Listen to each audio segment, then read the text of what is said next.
ಇಲಾಖೆ ನೀಡಬೇಕಿದ್ದಂತಹ ಸೌಕರ್ಯಗಳ ವೆಚ್ಚವನ್ನ ಗ್ರಾಹಕರ ತಲೆ ಕಟ್ಟುವಂತಹ ಕೆಲಸ ಆಗ್ತಾ ಇದೆ. ರಾಜ್ಯ ಸರ್ಕಾರದ ನಡೆಗೆ ಈಗ ರಾಯಚೂರು ಜನರು ಸಿಡಿದೇಳ್ತಾ ಇದ್ದಾರೆ. ಒಂದು ಕಡೆ ಫ್ರೀ ಫ್ರೀ ಫ್ರೀ ಅಂತ ಹೇಳಿ, ಮತ್ತೊಂದು ಕಡೆ ನಮ್ಮ ಜೇಬಿ ಕತ್ತರಿ ಹಾಕುವಂತಹ ಕೆಲಸ ಆಗ್ತಾ ಇದೆ, ಹಂಗೊಟ್ಟು ಹಿಂಗಿಸ್ಕೊಳ್ಳುವಂತಹ ಕೆಲಸ ಆಗ್ತಾ ಇದೆ. ಇದಕ್ಕಾಗಿ ಯಾಕೆ ಫ್ರೀ ಕೊಡಬೇಕು ಅಂತ ಹೇಳಿ ಜನ ಪ್ರಶ್ನೆ ಮಾಡ್ತಿದ್ದಾರೆ. Case study number 1, Hemareddy, Lingasugur, Raichur ಮೂಲದವರು. ಬಳಕೆ ಆದಂತಹ ಯೂನಿಟ್ 247, ಹೆಚ್ಚುವರಿ ಶುಲ್ಕ ಬಂದಿರೋದು 88 ರೂಪಾಯಿ 92 ಪೈಸೆ. ಒಟ್ಟು ಬಿಲ್ನ ಮೊತ್ತ ಎಷ್ಟು ಗೊತ್ತಾ? 3968 ರೂಪಾಯಿ. 88 ರೂಪಾಯಿ ಯಾಕೆ ಜಾಸ್ತಿ ಬಂತು ಅಂತ ಹೇಳಿ ಪ್ರಶ್ನೆ ಮಾಡ್ತಾ ಇದ್ದಾರೆ. ಅದಕ್ಕೆ ಕಾರಣ ಪಿಂಚಣಿ ಮತ್ತು ಗ್ರಾಜ್ಯುಟಿ ಶುಲ್ಕ ಅಂತ ಹೇಳಿ ಜೆಸ್ಕಾಂ ಹೇಳ್ತಾ ಇರುವಂಥದ್ದು. ಶಿವರಾಜ್, ಲಿಂಗಸಗೂರು ಮೂಲದವರು, ಬಳಕೆ ಆದಂತಹ ಯೂನಿಟ್ 244, ಹೆಚ್ಚುವರಿ ಶುಲ್ಕ 87 ರೂಪಾಯಿ 84 ಪೈಸೆ ಬಂದಿದೆ. ಬಿಲ್ನ ಮೊತ್ತ 2291 ರೂಪಾಯಿ. ಇಲ್ಲೂ ಕೂಡ 87 ರೂಪಾಯಿ ಹೆಚ್ಚುವರಿಯಾಗಿ ಗ್ರಾಹಕರ ತಲೆ ಮೇಲೆ ಇಡುವಂತಹ ಕೆಲಸವನ್ನ ಜೆಸ್ಕಾಂ ಮಾಡಿದೆ.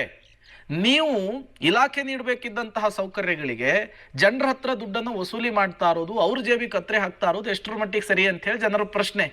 Case study number 3, Adeppa Gowda, Raichur. ಬಳಕೆ ಆದಂತಹ ಯೂನಿಟ್ ಎಷ್ಟು? 244, ಹೆಚ್ಚುವರಿ ಶುಲ್ಕ 87 ರೂಪಾಯಿ ಬರ್ತಾ ಇದೆ. 87 ರೂಪಾಯಿ 84 ಪೈಸೆ. ಒಟ್ಟು ಬಿಲ್ನ ಮೊತ್ತ 1910 ರೂಪಾಯಿ. ಈ ನೌಕರರ ಪಿಂಚಣಿ ಮತ್ತು ಗ್ರಾಜ್ಯುಟಿಗಾಗಿ ಗ್ರಾಹಕರಿಂದ ಹಣವನ್ನು ವಸೂಲಿ ಮಾಡುವಂತಹ ಕೆಲಸ ಆಗ್ತಾ ಇದೆ. ಈ ಕುರಿತಂತೆ ನಮ್ಮ ಪ್ರತಿನಿಧಿ ಒಂದು ಪ್ರತ್ಯಕ್ಷ ವರದಿಯನ್ನು ಕೊಟ್ಟಿದ್ದಾರೆ. ಜೆಸ್ಕಾಂನ ವಿರುದ್ಧ ಸ್ಥಳೀಯರು ಆಕ್ರೋಶವನ್ನು ಹೊರಹಾಕಿದ್ದಾರೆ. ಬನ್ನಿ ನೋಡ್ಕೊಂಡು ಬರೋಣ.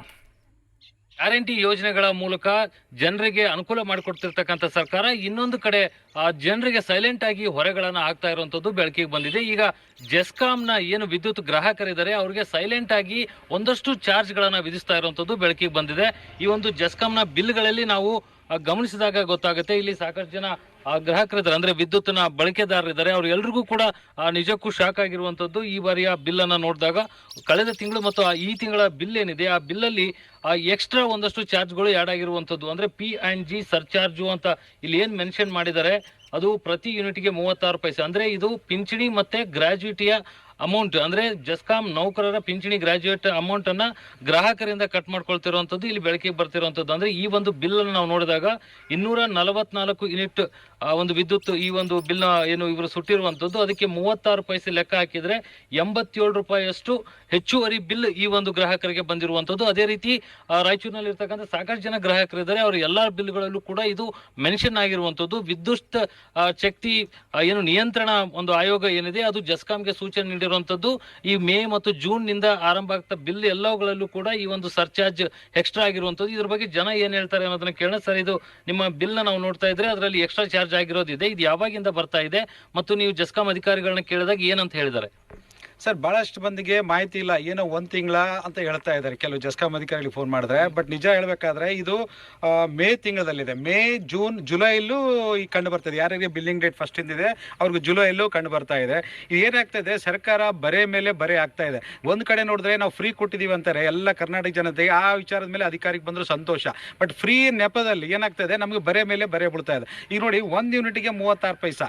ಸೊ ಈ ರೀತಿ ಆದರೆ ಆಲ್ರೆಡಿ ನಾವು ಕಟ್ಟೋದೇ ಭಾಳ ಆಗಿರುತ್ತೆ. ಅದರಲ್ಲಿ ಮತ್ತೆ ಯೂನಿಟ್ಗೆ 36 ಪೈಸೆ ಅಂದ ತಕ್ಷಣ ಮತ್ತೆ ತ್ರಾಸ ಆಗುತ್ತೆ. ಮತ್ತೆ ಇನ್ನೊಂದು ಸುದ್ದಿ ಕೇಳಿ ಬರ್ತಾ ಇದೆ, ಆಶ್ಚರ್ಯಕರ ಸುದ್ದಿ. ಯಾಕಂದ್ರೆ ಇದು ಒಂದು ಗ್ರಾಚ್ಯುಟಿ ಆಯ್ತು, ಕೆಲವು DA ಕೊಡಕ್ಕಾಗ್ತಿಲ್ಲ. ಆ ಕಾರಣದಲ್ಲಿ 50 ಪೈಸೆ ಮುಂದಿನ ದಿನಗಳಲ್ಲಿ ಏರಿಸುವ ಸಾಧ್ಯತೆ ಇದೆ ಅಂತ 90% ಅಂತ ಒಂದು ಮಾಹಿತಿ ಬರ್ತಾ ಇದೆ. ಈ ತರ ಆದ್ರೆ ಪ್ರತಿಯೊಂದು ಮೇಲೆ ಇರೋದಲ್ಲ, ಸಾಮಾನ್ಯ ಜನರ ಮೇಲೆ ಹೊರೆ ಆಗ್ತಾನೆ ಸರ್ಕಾರ ಹೋಗ್ತಾ ಇದೆ. ಇದಕ್ಕೆ ಇದು ನಿಜ ಹೇಳ್ಬೇಕಂದ್ರೆ ನಾವು ಬಹಳ ಖಂಡಿಸ್ತೀವಿ. ಯಾವುದೇ ಕಾರಣಕ್ಕೆ ಇದ್ರ ಬಗ್ಗೆ ಬಹಳ ಗಂಭೀರವಾಗಿ ಆಲೋಚನೆ ಮಾಡ್ಬೇಕಂತ ಕೇಳ್ತೀನಿ. ಮೇಡಮ್, ಈಗ ನಿಮ್ಮ ಬಿಲ್ಲಲ್ಲಿ ಎಷ್ಟು ಹೆಚ್ಚುವರಿಯಾಗಿ ಬಂದಿದೆ? ಈ ಹೆಚ್ಚಾಗಿರೋ ಬಿಲ್ಗೆ ಏನು ಹೇಳ್ತೀರಿ? ಸರ್, ಒಂದು ಫ್ಲೋರ್ದು 300 ಹೆಚ್ಚಿಗೆ ಬಂದಿದೆ ಸರ್, ಇನ್ನೊಂದು ಫ್ಲೋರ್ದು 400 ಜಾಸ್ತಿ ಬಂದಿದೆ. ಅದು ಕೇಳಿದ್ರೆ ಎಕ್ಸ್ಟ್ರಾ ನೀವು 200 ಯೂನಿಟ್ ಮೇಲ್ಗಡೆ ಯಾರು ಆ ಬಿಲ್ಲನ್ನು ಇದು ಮಾಡಿರ್ತಾರ, ನಾವು ಕರೆಂಟ್ ಯೂಸ್ ಮಾಡಿರ್ತೀವಿ, ಅದರಿಂದ ಬಂದಿದೆ ಅಂತ ಹೇಳಿದಾರೆ ಸರ್. ಅದು ನಮ್ಗೆ ಗೊತ್ತಿಲ್ಲ, ಅದೇ ಥರ ಅಂತ ತಿಳ್ಕೊಂಡು ಅದ್ರದ್ದು ಎಕ್ಸ್ಟ್ರಾ ಚಾರ್ಜ್ ಹಾಕಿದಾರೆ ಸರ್ ನಮಗೆ. ಆದರೆ ಬೇರೆಯವರಿಗೆಲ್ಲ ಫ್ರೀ ಅಂತ ಕೊಟ್ಟು ಇದು ಈ ಥರ ನಮಗೆ ಎಕ್ಸ್ಟ್ರಾ ಹಾಕಿದರೆ ನಾವು ಇದನ್ನು ಏನು ಅನ್ಕೋಬೇಕು ಸರ್? ಹಾಂ, ಈಗ ನಿಜಕ್ಕೂ ಗ್ರಾಹಕರು ಗೊಂದಲದಲ್ಲಿರುವಂಥದ್ದು. ಯಾಕಂದ್ರೆ ಕಳೆದ ತಿಂಗಳು ಮತ್ತು ಈ ತಿಂಗಳು ಬಿಲ್ಲಲ್ಲಿ ಬಂದಿರುವಂಥದ್ದು. ನೀವೇನು ಹೇಳ್ತೀರಿ ಸರ್ ಈ ಬೆಲೆ ಏರಿಕೆಗೆ? ಸರ್, ಇದು ಒಂದು ಭಾಳ ದುಃಖಕರ ಸಂಗತಿ ಅಂದರೆ, ಒಬ್ಬ ರೈತ ಮೊದಲು ಏನಾದ್ರೆ ಫ್ರೀ ಗಂಗಾ ಕಲ್ಯಾಣ ಅದಂತಿತ್ತು. ಈಗ ಅವ್ನು ರೈತನು ಕನೆಕ್ಷನ್ ಮಾಡ್ಕೋಬೇಕು ಸುಮಾರು 1 ಲಕ್ಷ ಬೇಕು ಅವನಿಗೆ. ಈಗ 1 ಲಕ್ಷ ಕೊಟ್ಟರೆ ಅವನಿಗೆ ಕರೆಂಟ್ ಬರ್ತದೆ. ಅಲ್ಲಿ ಕರೆಂಟ್ ಇದ್ದರೆ ಅವನು ಬೆಳೆ ಬೆಳಿತಾನೆ. ಅವ್ನು ಬೆಳೆ ಬೆಳೆದ್ರೆ ಇಲ್ಲಿ ಜಗತ್ತು ಇರ್ತದೆ. ಎಲ್ಲರೂ ಒಬ್ಬ ರೈತನ ಸಾಯಿಸ್ತಾರೆ ಹೊರತಾಗಿ ಯಾರನ್ನೇನು ನೌಕರದಾರರು ಸುಖವಾಗಿರ್ತಾರೋ ವ್ಯಾಪಾರದಾರರು ಸುಖವಾಗಿರ್ತಾರ. ಸಾಯೋದು ಮತ್ತು ರೈತರೇ. ಇದಕ್ಕೆ ಇದು ಖಂಡಿಸ್ತೀವಿ ಸರ್ ನಾವು. ಇದು 100 ಖಂಡಿಸ್ತೀವಿ. ಆಮೇಲೆ ಸರ್ಕಾರ ಪಂಚ ಗ್ಯಾರಂಟಿ ಕೊಟ್ಟದ ಸರ್, ಅದು ಮಕ್ಕಳವರಿಗೆ ಹಾಸಿಗೆ ಹಾಕ್ಕೊಂಡಂಗೆ ಆಗ್ತದೆ. 2,000 ರೂಪಾಯಿ ಫ್ರೀ, ಅಕ್ಕಿ free, current free, bus free ಅಂತೇಳಿ ದುಡಿಯೋರು ಹೆಂಗೆ ದುಡಿತಾರ. ಅಲ್ಲಿ ಹಳ್ಳ್ಯಾಗ ನೋಡಿದ್ರೆ ದುಡಿಯೋಕೆ ಕಣ್ಣೀರು ಬರ್ತವೆ ಸರ್. ಹೀಗಾಗಿ ಬಹಳ ಶೋಚನೀಯ ಪರಿಸ್ಥಿತಿ ಇದೆ. ರೈತ ಸರಿಯಾಗಿದ್ರೆ ಜಗತ್ತೇ ಸರಿಯಾಗಿರ್ತಾರೆ. ರೈತ ನೆಮ್ಮದಿ ಇಲ್ಲಿಗ. ಯಾಕಂದ್ರೆ ನೀವೇನು ಹೇಳ್ತೀರಿ ಸರ್ ಈ ಹೆಚ್ಚಾಗಿರೋ ಬಿಲ್ ಇದಕ್ಕೆ ಏನು ಹೇಳ್ತೀರಿ? ನಾನು ಖಂಡಿಸ್ತೇನೆ ಸರ್. ಭಾಳ ಹೆಚ್ಚುವರಿ ಬಿಲ್ ಬರಾಕತ್ತಿದೆ ಇವಾಗ. ಭಾಳ ಪ್ರಾಬ್ಲಮ್ ಇದೆ ಮಾಡೋದು.